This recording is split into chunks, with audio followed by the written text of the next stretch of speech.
ഇന്ത്യയിൽ പുതുതായി കൊണ്ടുവന്ന കശാപ്പ് നിരോധം ഏതെങ്കിലും പ്രത്യേക വിഭാഗത്തിന് മാത്രം പ്രശ്നമല്ലെന്നും മതേതര കക്ഷികൾ ഒറ്റക്കെട്ടായി ഈ നീക്കത്തിനെതിരെ രംഗത്തുവരണമെന്നും പ്രമുഖ പണ്ഡിതനായ ഹുസൈൻ സലഫി അഭിപ്രായപ്പെട്ടു. ദുബായ് അന്താരാഷ്ട്ര ഹോളി ഖുർആൻ അവാർഡ് കമ്മിറ്റിയുടെ ആഭിമുഖ്യത്തിൽ നടത്തുന്ന റമദാൻ പ്രഭാഷണത്തെക്കുറിച്ച് വിശദീകരിക്കാൻ വിളിച്ചു ചേർത്ത വാർത്താ സമ്മേളനത്തിൽ സംസാരിക്കുകയായിരുന്നു അദ്ദേഹം.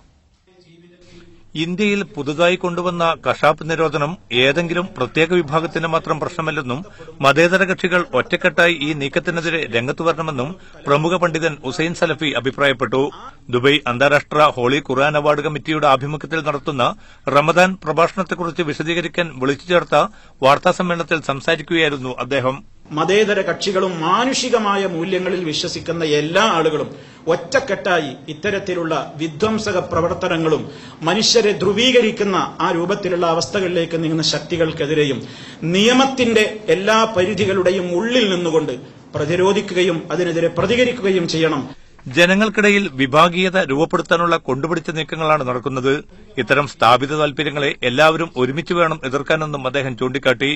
അതേസമയം നിയമത്തിന്റെ പരിധിയിൽ നിന്നുകൊണ്ടായിരിക്കണം പ്രതികരണം. ബഹുസ്വര സമൂഹത്തിൽ ഒരു ഭരണകൂടം എങ്ങനെ പ്രവർത്തിക്കണമെന്നതിന്റെ ഏറ്റവും നല്ല മാതൃകയാണ് UAE എന്നും ചോദ്യത്തിന് മറുപടിയായി അദ്ദേഹം കൂട്ടിച്ചേർത്തു.